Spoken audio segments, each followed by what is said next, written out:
In my last video, I talked about democracy and what I consider to be fundamental flaws in the way that Americans understood democracy and what it took for democracy to succeed. And this got us into trouble time and time again whenever we tried to export democracy or whenever we banked our policy on the success of democracy when really there was no reason for us to expect democracy to succeed in the countries in question.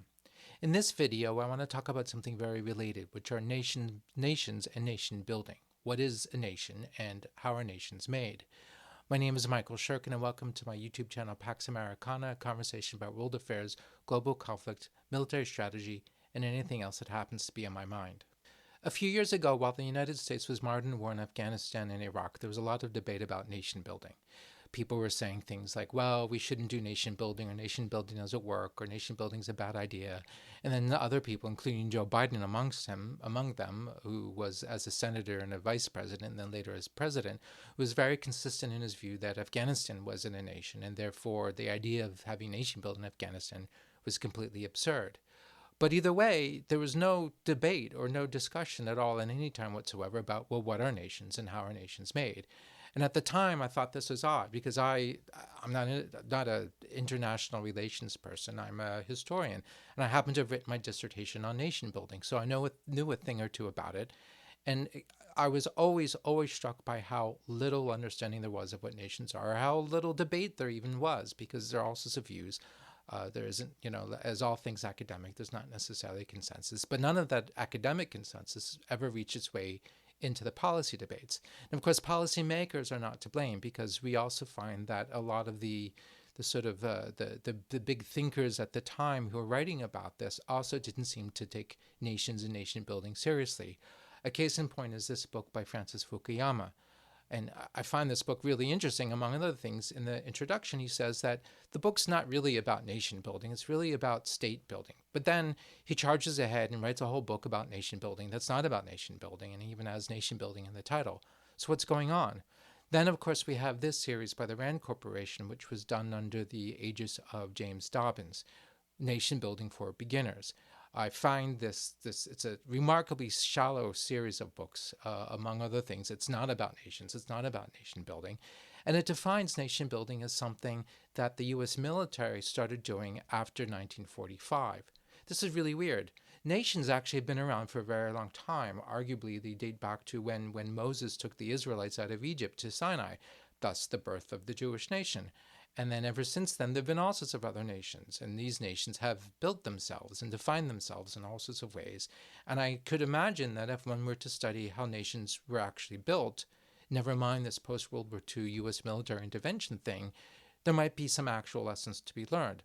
For example, the United States. The United States, it turns out, is a remarkably successful case of nation building. Somehow, in the United States, a very, very diverse population, the descendants of immigrants and former slaves, have managed to forge together some sort of common national identity.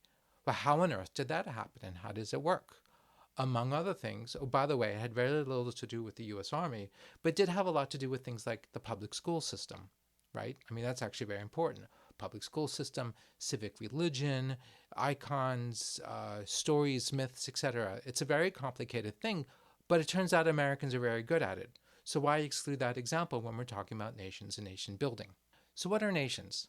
A long time ago, when I was studying in Paris as École des Hautes Études en Sciences Sociales, I had the honor and the privilege of studying in the seminar on the sociology of the nation with one professor, Dominique Schnapper, who is an extraordinary woman. Schnapper liked to talk about the nation in terms of two rival schools of thought. One school of thought that she identified with the German thinker Johann Gottlieb Fichte. Fichte was a romantic who postulated that Germany was a nation because it was a people, a folk, and that this folk was embodied with a certain spirit, and the people who formed part of the German nation were people who shared this sort of romantic, mystical connection. So he defined nations in terms of it's sort of something that you're born with, but it's spiritual, it's really very romantic. Now, against the Fichtean model, we have, according to Dominique Schnapper, we have the model that was pioneered by the Abbé Sieyès. Now, the Abbé Sieyès famously defined the nation in terms of the third estate. This is very important. The third estate is the people. The nation is something that's defined by the people.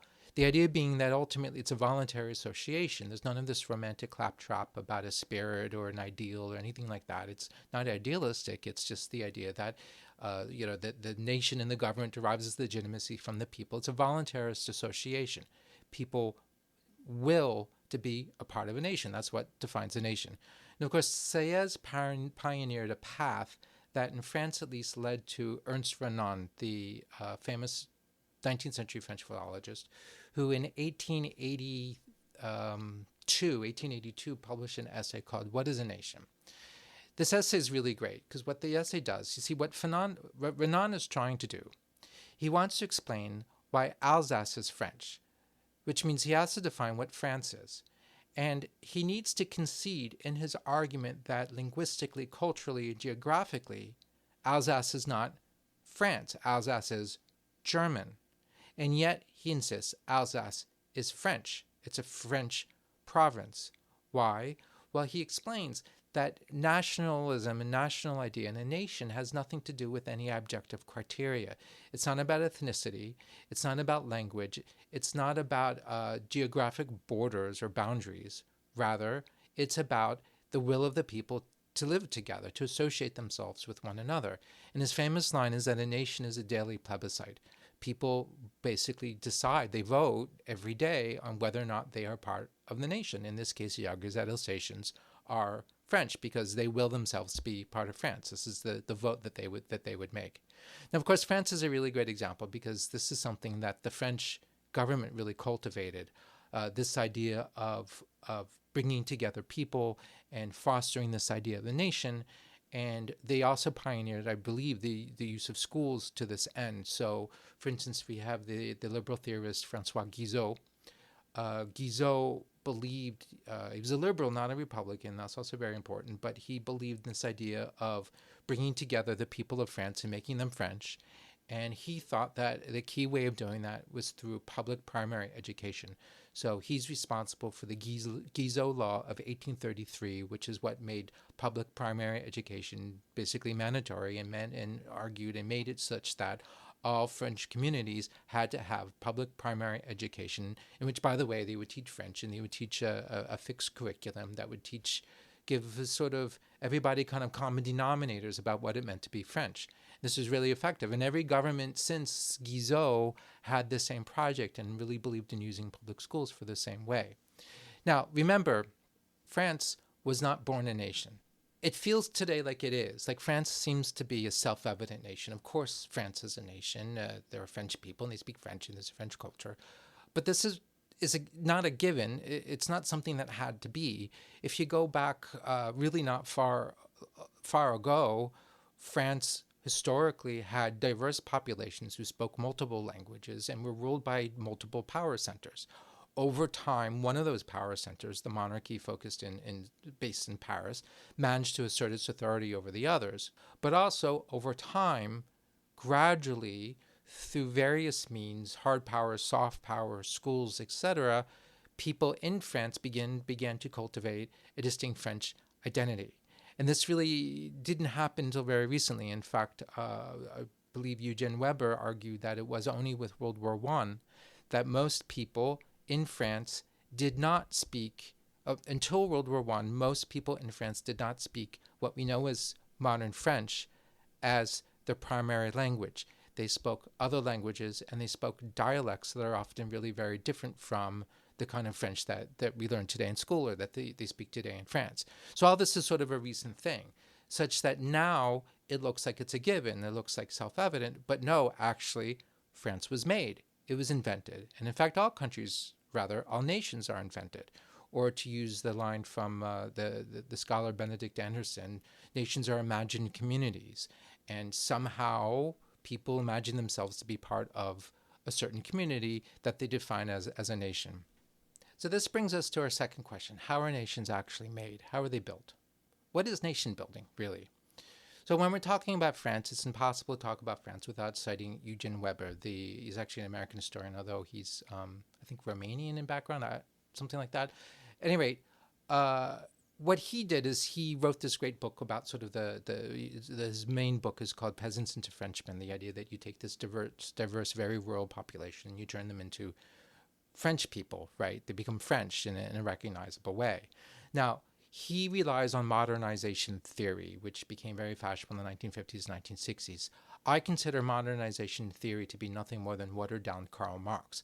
It's Karl Marx that's been watered down and it's been made acceptable among non-Marxist Western academics, if you will, but ultimately it's Marx. So what does this all mean? So the idea is that, particularly with Marx wrote a lot about modernity.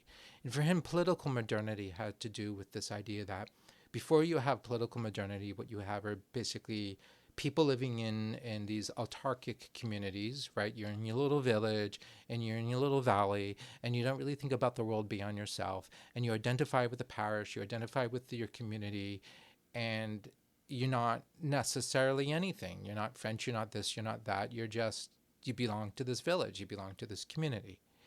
Things change, though, because there are certain forces at work, and he talks about railroads, he talks about roads, he talks about canals, he talks about the growth of markets. What happens is that these people in these sort of autarkic communities begin to be sort of stitched into a larger world, and they begin to conceive of themselves as connected to this larger world. And of course, Marx is really interested in class consciousness, the idea that workers in these little towns would suddenly think of themselves as this larger international class. But this also works for national identity, the idea that these little villagers who all speak some weird dialect of something or other at some point begin to associate themselves with the much larger whole. And this all comes from modernity. And of course, he focused on these vectors of modernity: roads, railroads, canals, right? This is what modernization theory really grabs. They sort of shed the class stuff and they just sort of work with the idea that there are these vectors of modernity. Of course, Eugen Weber writes about this, and he also adds to the roads, railroads, schools, right, which are very important. And we saw this with Francois Guizot. Military conscription. And that's hence his research. He looks at the fact that French military conscription played a very major role in making these very diverse people French, in large part by teaching them French, and also by taking them out of their local communities and putting them somewhere else, right? You're from some little community in one part of France, and you end up being recruited by some regiment, you're drafted, and then you end up in another part of France. And by the way, you have to speak French with your comrades. Now, in the 1980s, there arose a school of anti-Marxist historians. I'm thinking of Keith Baker, François Furet, whose seminar I took at the École des Hautes Études en Sciences Sociales, also Mona Ozouf, whose seminar I also took at the École. They weren't interested in Marx's kind of structuralist approach to history, and what they were interested more is they wanted to sort of restore the importance of ideas and ideologies. And what they talked about was how the nation was born through ideas, discourses, festivals, symbols, right, songs. They wrote about how the monarchy, so France for millennia was a monarchy. It was not just a monarchy, but it was a Catholic monarchy. The kings were anointed in cathedrals. They were not really mortal. They were sort of superhuman. Lèse majesté, which is to insult the king, is also a form of sacrilege. And in order to overturn the monarchy, among other things, you have to desacralize the king, almost sacralize other sorts of legitimacy and other sorts of authority. So one of the ways that this happened, according to these scholars, are things like lithographs, even pornographic lithographs of Marie Antoinette, right? Because this is a form of desacralization. She's no longer the sort of figure that's above everybody else. Now she's just sort of this sexualized person like anybody else. It's pornography. But the lithographs, the political lithographs, political songs were very popular, very common. You know, you didn't have TikTok or memes, but apparently in Paris at the time, people wrote songs, and the songs would go viral, if you will. And then also, along with this process, then there's this process of sort of the sacralization of newer forms of identity. So the great examples of this are things like the Festival of Federation, which was held in 14 July 1790, in which there's this huge parade, and all these people, including the military, including Lafayette. Lafayette proceeded over all of this at this big festival. They all swore their oath of allegiance to the French Constitution. By the way, that's why 14th July is a national holiday in France. It's not the Fall of the Bastille, it's the Festival of the Federation. This is also why it's celebrated in France as a military parade, because what happened is when the Festival of Federation was revived in the 1870s and 1880s following the Franco-Prussian War, what the ultra-conservative army wanted to do was to demonstrate their allegiance to the Republic. And that's why today there's a military parade for 14th July. All these are super important. All these are important for bringing people together. And not just bringing people together. It's not enough to have a nation, but it's also that nation has to mean something.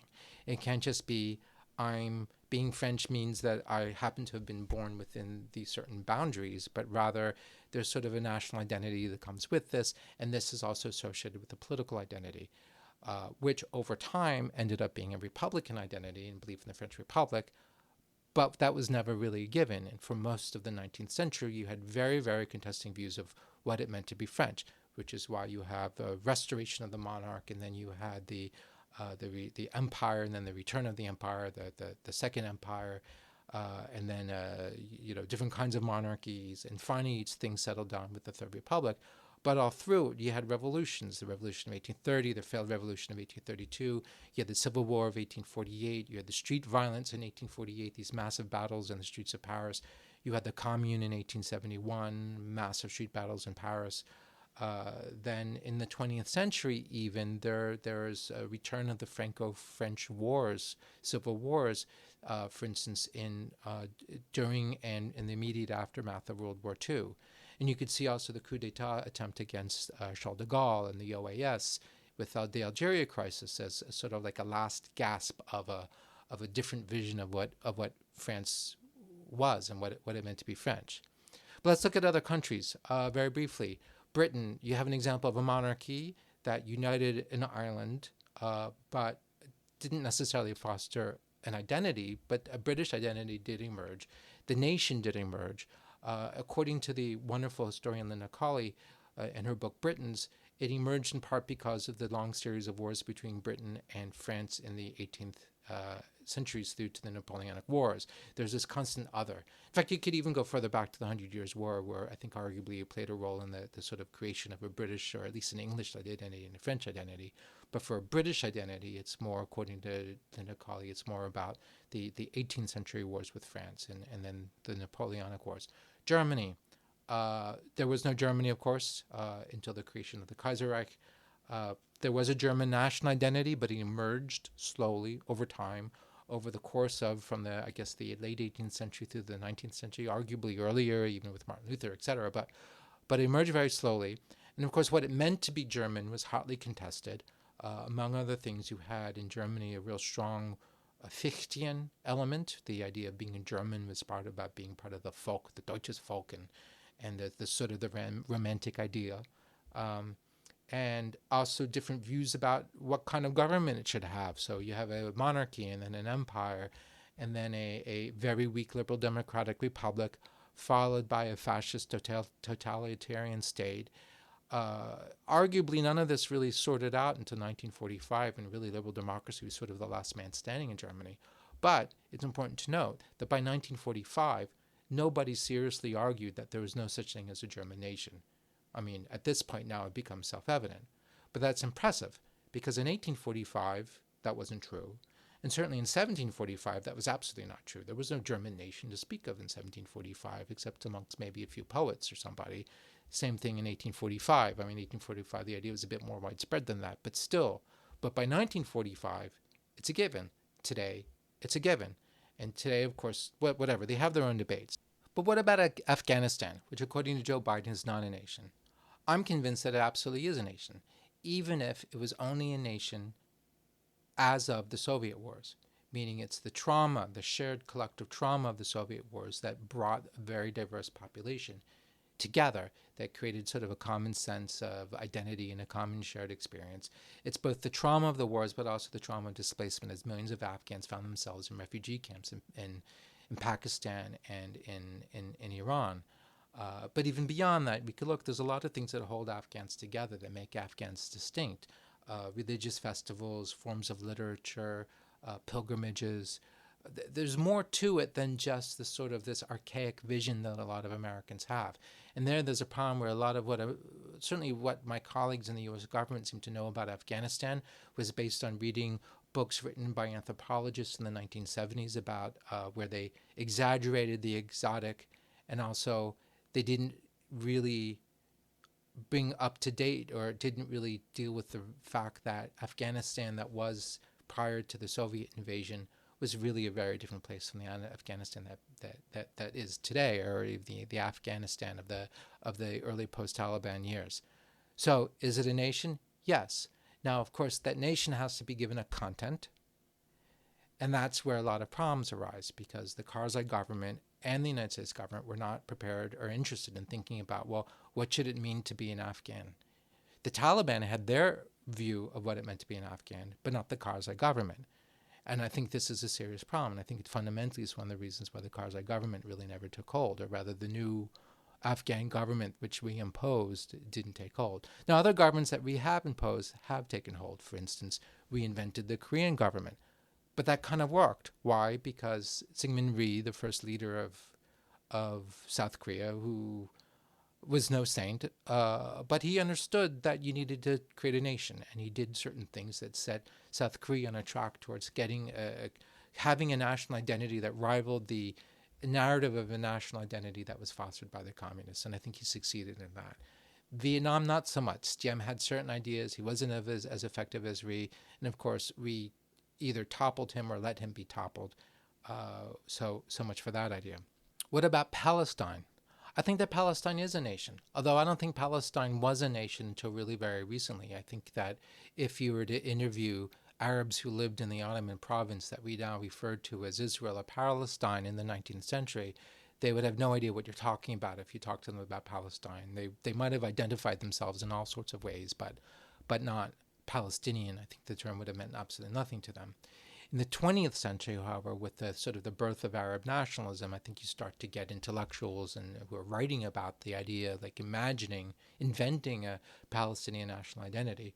But probably it's only the wars with Israel, 48, 56, 67, etc., and the experience of being in refugee camps that fostered a Palestinian national identity, just the way I would describe an Afghan identity being born in the traumas of the Soviet wars. So was there a Palestinian national identity? I don't think so. Is there today? Yes, absolutely. And I think it's intellectually dishonest on the part of some of my fellow Israel hawks and pro-Zionists to say that there is none. There absolutely is. It's recent, but it is. And just the fact that it's recent, I don't think disqualifies it, because the reality is it exists today. We could look at Africa too, and there's some interesting examples. The one example that I want to point out is Guinea under Sékou Touré. Because Guinea, what Sékou Touré did was he really had a strong sense of there needing to be a national identity, and he worked very hard at trying to stitch Guineans, who are very, very diverse ethnically and linguistically and religiously, and to stitch them into some sort of unity and to foster among them a single Guinean identity. And according to a lot of the scholars that I read about Guinean politics, and it worked. So for instance, there's some scholarship that looks into the question of why is it that Guinea escaped the horrors of that befell Liberia next door or Sierra Leone, because a lot of the same groups that have in Liberia that fought each other in this horrible civil war, they're also in Guinea, and they also don't get along. And yet somehow in Guinea they never slaughtered one another the way they did in Liberia. Why? The answer seems to be because Sékou Touré's project worked. Doesn't mean that Sékou Touré's project is complete by any stretch of the imagination, but he accomplished something. And that, I think, really brings me to several conclusions. First of all, what's a nation? A nation is a daily plebiscite. A nation is an invented community. A nation is a group of people who decide that they want to be together. It's a very loose definition, but I think it's very important. What you need is the will. What you need is a nation builder, somebody like Sékou Touré or Ataturk, for example, or Syngman Rhee, who wishes to stitch together people, who understands that nation building is not about suppressing people, but about fostering some sort of shared identity. I mean, a lot of this then begs the question, what if you're an outside power? What if the United States, and What does it mean to do nation building in a country like Afghanistan? Well, first of all, we can't impose it. I don't think that's possible. Afghans have to build it themselves. But what you can do is, first of all, assuming that that country, like Afghanistan or Vietnam or South Korea or Guinea, has a leader that's actually serious about nation building and has a project and has ideas and envisions a content of what it actually means to be Afghan or Guinean or Korean or Soviet or I don't know what, then you can work with that person and you could try to facilitate that. I believe that the United States actually did that in the 1950s and 60s and 70s with Korea, where the Koreans did certain things and the United States helped, right? We didn't tell them what to do, they just did it, but we were able to help them and maybe guide them, maybe inform them, maybe help them make better choices. But either way, we can assist. We can play midwife to somebody else's national project, but we can't do it ourselves. But if there's also a leader who has no interest in doing this, so for instance, Karzai, it's doomed. It's just not going to work. Or think about, Ibrahim Boubacar Keïta, the recent leader of Mali, during the French military operations. So much of French strategy really banked on President Keïta doing certain things in terms of governance and trying to build a nation, and he wasn't interested in doing any of those things. And thus, French strategy was doomed, the way I believe our strategy in Afghanistan was doomed, so long as we had an Afghan government that was not interested in nation building. I'll give you one good example for why I believe that the Afghan government was not interested in nation building. Schools, right? I've repeated this. Public schools are essential. The United States spent a lot of money building schools in Afghanistan, but to my knowledge, we never paid much attention or any attention at all to the content of whatever's being taught in those schools, right? It's one thing to build a school, that's really great, and maybe you can install it with computers or God knows what, but what are they going to teach? Every modern Afghan government has actually considered this question and has made an attempt, not effectively, but they at least understood that they had to have a say in the content of the public education, just as Francois Guizot did back in 1833. So every modern Afghan government established a curricula, established textbooks, etc. They did it incompletely, ineffectively, with limited resources, etc., but at least they understood that this was a thing to do and it was important. This happened all the way up to the Taliban, who themselves did it, but guess who didn't do it? The Karzai administration. I looked very hard for evidence that the Karzai government put any thought whatsoever into trying to develop the school curriculum and to leverage schools and to use schools as a crucible for fostering a sort of a new modern Afghan identity. As far as I know, they didn't do that. And as far as I know, the U.S. government paid no attention whatsoever, never noticed, didn't care, because we didn't understand what nation building was. We seem to think that nation building meant technical expertise on the part of institutions. So we would think about like trying to improve institutions' ability to manage budgets or something like that. I don't know. It didn't really work. If you like this video, please like and subscribe. I look forward to seeing you in my next video. Please also check out my Substack, also Pax Americana. I put a link in the description. You can also check out my website, michaelshirkin.com, and come find me on LinkedIn and Twitter. Thank you very much.